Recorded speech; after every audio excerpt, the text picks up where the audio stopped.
to Seeing Red. So let's explain what this is. Bull, what is Seeing Red? People that know me know I tend to get angry about things. Really? Things that fire me up. I want to right? see if you get red. Yeah, well, I don't know that I'll actually turn red. I don't want to have a heart attack here, but I'm pretty fired up. Before you start it, I Yeah. don't want you to go into your rant. I want Yeah. you to explain a little bit about what it is. Like what it is when I get ticked off, I start yelling and screaming and acting like a lunatic. So it's essentially an Adam rant. Yeah, I mean, his face might get red. You know, right? A bull, an actual bull sees red, he goes bananas. Yeah, So and I here it see is red, I now. go Without bananas. further ado, our very first Seeing Red. I'm so angry. Let me tell you something. We got a lot of idiots in Cleveland and everywhere, not just in Cleveland. But I shouldn't say a lot, but there's a handful of people that every year start this nonsense about how Terry Francona is overrated or a manager doesn't matter. These people have once again proven to be absolute morons. Terry Francona is one of, if not the best manager in baseball, and has been for decades. He started his career in Philadelphia as a manager. He was okay there. But since going to Boston, this guy is probably, in my opinion, been the best manager in the game. And in Cleveland, he's been phenomenal. Now, ultimately, they failed to win the World Series in 2016. And you could put some of the blame on him for that. There's no doubt about it. But Joe Madden, who won the World Series, he made a bunch of mistakes in that World Series and ended up getting lucky. The Guardians have had a lousy payroll. They've had, in the last couple of years, not a particularly good roster, and yet every year they stay in it. Last night, we saw yet another example of why Terry Francona is so important to this team. Because the interim manager decided he was going to bring in his closer, Emmanuel Clase, in the ninth inning when his team is already losing. I hate when managers do this. The only time Francona really ever does that is if it's been a long time since his closer's pitched. You don't want them to go forever without getting some work. That I get. And especially early in the season, you want to get guys loose. So he did pitch Clase once in April when he hadn't pitched in a while. It's early in the season, I get it. But now we're far enough into the season that I'm not just throwing him out there to throw him out there. You're playing the worst team in baseball. The worst team, the Cincinnati Reds. And you're bringing in your closer when you're losing? That's a wasted appearance. Whether you like it or not, the pitchers today have a different mindset. And the closers don't like coming in when the team's losing. They often don't pitch well, especially inexperienced closers like Clase, who's only been a closer for about a year. He's got a lot of talent. I know Jay doesn't love him. I like him more than Jay does. But he's got a lot of talent. But you don't bring him in these you're losing to the Reds by 1 run. What is the point of using him here? And then, of course, he's not at his best, and he gives up a run. And then you tie the game up with a 2-run homer, big time by Owen Miller. He comes through, ties the game. Then you go to extra innings. Nick Sandlin can't throw the ball off the freaking plate. He walks 3 guys in a row, and you don't take him out. Now, okay, in fairness, after that, he did bounce back. But just because it worked out in the end after you gave up a run doesn't mean you did the right thing.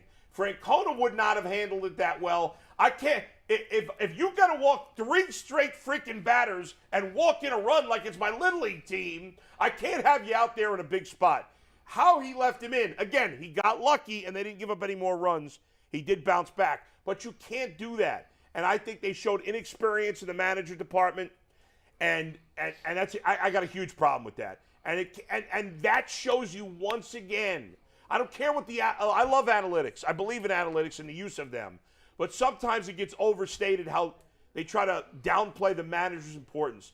And anybody that plays baseball, anybody that played baseball at a high, even in the high school level, Little League level, you know how important the manager is. And a good manager makes a huge difference. Terry Francona does. And I think if he's the manager, they win last night. I agree with your premise. Your overall premise is that the manager does make a difference. Yeah. I hate in baseball that the system now has deprioritized the manager. That's because analytics have taken over the game. Yes. And most franchises, look at the A's. They have thought this way forever. Yeah. Look where they are, by the way. Most franchises, the more they go into analytics, they believe that the manager at that point is just pulling levers. That the numbers are telling you to pull. Yeah. By the way, I hate that. There's got to be a gut reaction. There's got to be that human element, and that's why you're right. Terry is the best manager in the game. Terry makes more of a difference because he's good than all of these other managers that are just going by the book. Right. The book says here. I will counterpoint some of the points, the individual points you made. So why on earth would they bring Clase in? It wasn't just to get him work. It was because they were playing the worst team in baseball, the Reds, and it was because they knew that they could get to the top of the order in the bottom of the inning and perhaps win. So the strategy there was, let's go to Clase to keep it a one-run game. As a rule, I hate that. I don't like it. In fact, you mentioned most relievers don't like coming in if they don't have the lead. Most relievers don't like coming in a tie game either. They don't. Particularly closers. Yes. It's done more than you would think, but they don't like doing it, and they're creatures of habit. When they run out of that bullpen, typically it's an all-or-nothing mentality. I got to get 3 outs to get the win, to get the save, but for the team to get the win. So the thinking was, let's hold it to a 1-run game. Let's get the top of our order up and see if we can push 2 runs across. If Clase had done his job, that move would have looked like an all-time genius move. Now listen, I know what you're going to say. Right, yeah, go ahead. I know what you're going to say. Yeah. I was saying at the time, wow, why are they going with Clase here? Yeah. But as I started thinking it through, I was saying to keep it a 1-run game. So if he does his job, which against the Reds, he should be 3 up, 3 down in the 9th. Let's hit. Yeah. Let's get 2 and let's go home. He doesn't do his job. To your point that I don't like him as much as you do. Yeah. I love that a guy can throw 100, but not if it's 100 and it's straight every time. He doesn't use his slider effectively enough, and his fastball has little to no movement on it. Guys are going to crush 100 all day long because they can do it. They see it now more than they did before. But he's still a very young pitcher. I get that. He missed the whole season with a suspension. I know. And I don't want to make it seem like I don't like him, by the way. Yeah. I do like him. I don't like him as much as you do. Right. There's just so few reliable closers. I think he's pretty good. Right. I agree. Wait a minute. But how about putting him in there and seeing what he does? So you don't know what you have on your roster until you put somebody in the situation. Well, we know what he is. We've seen him enough. So we know what he is. I just don't want to.